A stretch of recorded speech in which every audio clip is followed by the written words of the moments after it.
This week, the federal government started depositing $1,000 into investment accounts for American babies. It's called a Trump account. If your kid was born after 2024, they might already have one. The news coverage will tell you how the contribution limits work, who can add money, what happens at 18. But that's not the interesting part.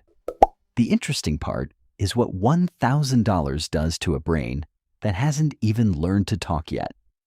Because the real story here isn't about money at all. It's about ownership. And ownership rewires you in ways that have almost nothing to do with math. Here's the strange part. $1,000 invested and left alone for 18 years will not change anyone's life financially. It's a nice gesture. It might grow into a few $1,000s by the time that kid can drive. That's not nothing, but it's not retirement. It's not a house down payment. In pure financial terms, it's closer to a rounding error in a family's lifetime of expenses. So why are economists, banks, and billionaires suddenly obsessed with it? Why did JP Morgan pledge to match it? Why did a philanthropist commit over $6 billion to add even more? Because they're not actually betting on the money. They're betting on what the account does to the person who owns it. Think about the last time you owned something, even something small. A cheap watch, a used car. The moment it became yours, something shifted. You started noticing it more, defending it more, even in your own head. Psychologists call this the endowment effect, and it was first demonstrated clearly by Daniel Kahneman, along with colleagues, in experiments where people who were simply handed a mug suddenly valued it more than people who were only offered the chance to buy one. Ownership doesn't just change what you have. It changes how you think about having it. And it isn't just about liking something more once you own it. Ownership changes what category your brain files it under. Money sitting in a checking account feels spendable.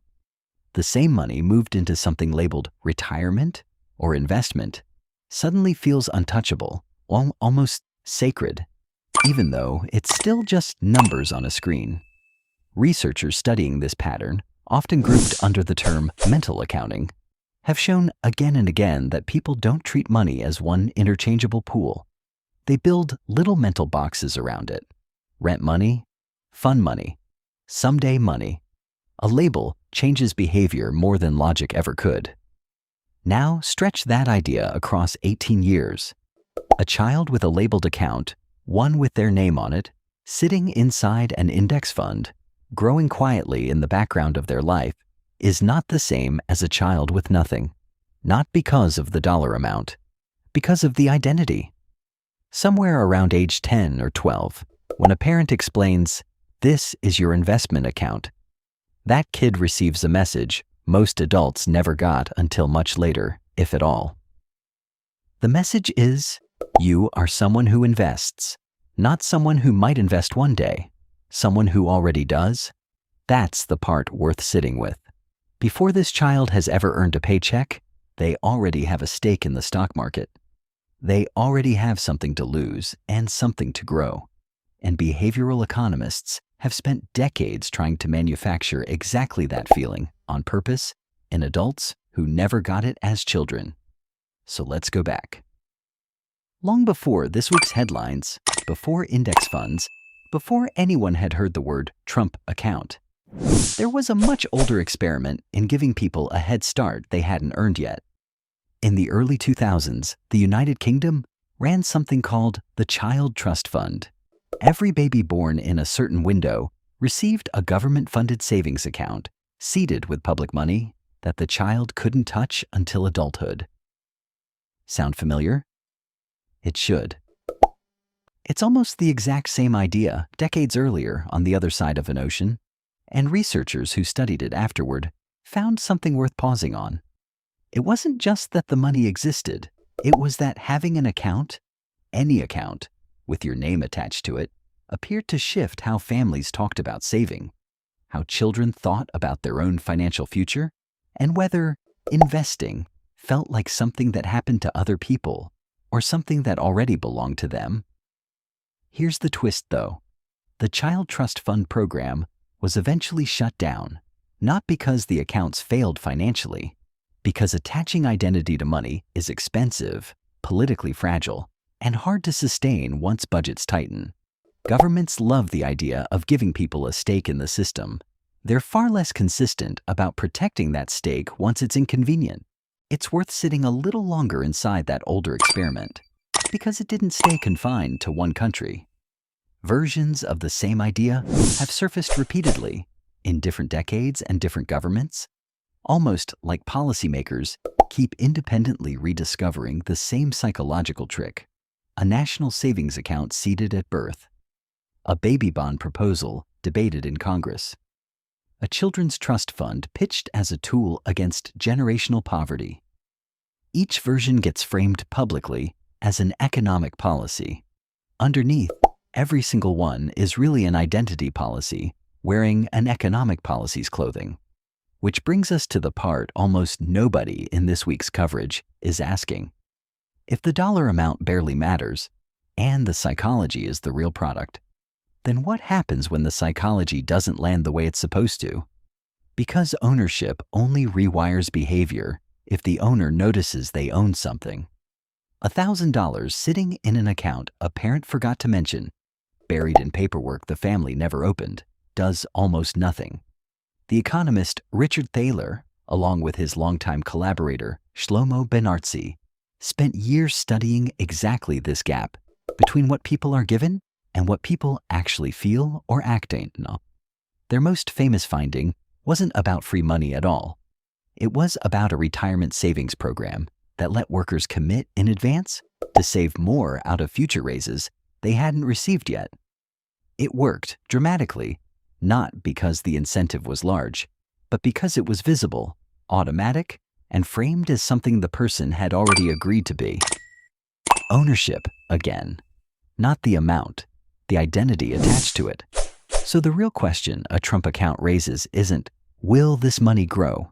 It's, will this child ever be told clearly and repeatedly that the account is theirs? Because the families who sit down and say, this is your money, this is what it's invested in, this is how it grows, are handing their kid a psychological asset worth far more than the seed deposit. And the families who never mention it are handing their kid, functionally, nothing but a line item they'll discover with mild confusion at 18. Picture two households, side by side, each with a newborn, each with the exact same $1,000 deposited on their behalf. In one house, that account becomes a running joke and a running lesson. The parents check it together sometimes. They mention it at birthdays. Look how much your account grew this year. By 10, the kid can explain, in simple terms, what an index fund is. In the other house, the account is opened once, filed away, and never discussed again.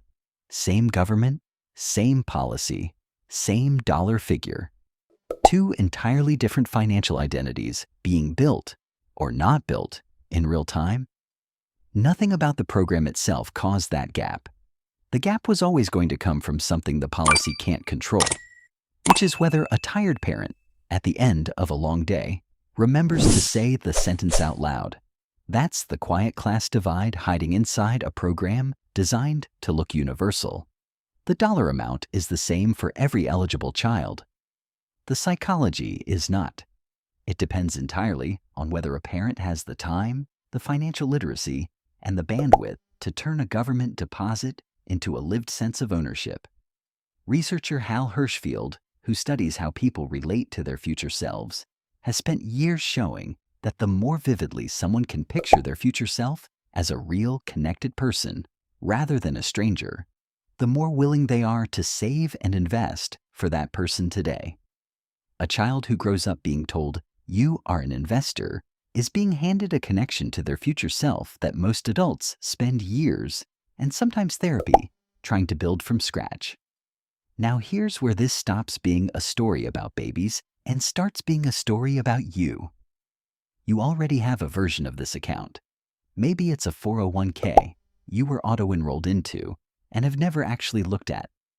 Maybe it's a savings account your parents opened for you decades ago that you forgot the login to.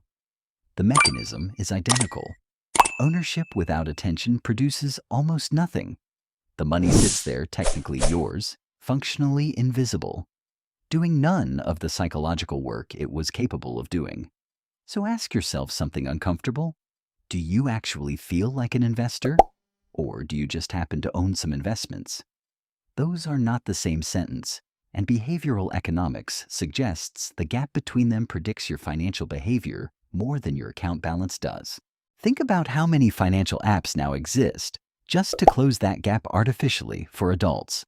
After childhood already missed its chance. Apps that show you a little chart every time you open them. Apps that name your accounts, things like Dream House or Freedom Fund, instead of Savings Account 4. That's not a design accident. That's a multi-billion-dollar industry trying to manufacture, for grown adults, the exact same feeling a 4-year-old could get for free from one honest conversation with a parent. You are right now probably paying a subscription fee or tolerating intrusive notifications for software whose entire job is to make you feel what a labeled account and a sentence spoken out loud could have done decades earlier for nothing. Here's what the Trump account experiment is really testing. Whether the researchers say it out loud or not, it's testing whether a government can manufacture financial identity from the outside. Whether telling millions of children from birth, you already belong in this system, changes how an entire generation relates to money, decades before they earn their first dollar. If it works, it won't be because of the $1,000. It'll be because $1,000 was just large enough and just official enough to make a 4-year-old's parents say the sentence, "You have an investment account," out loud in front of their kid, and mean it. That sentence is the actual seed. The money was just the excuse to say it. So, when you check your own bank account tonight, the number on the screen isn't really what determines how you feel. It's whether you've ever been told and believed that the money in front of you is something you're allowed to own.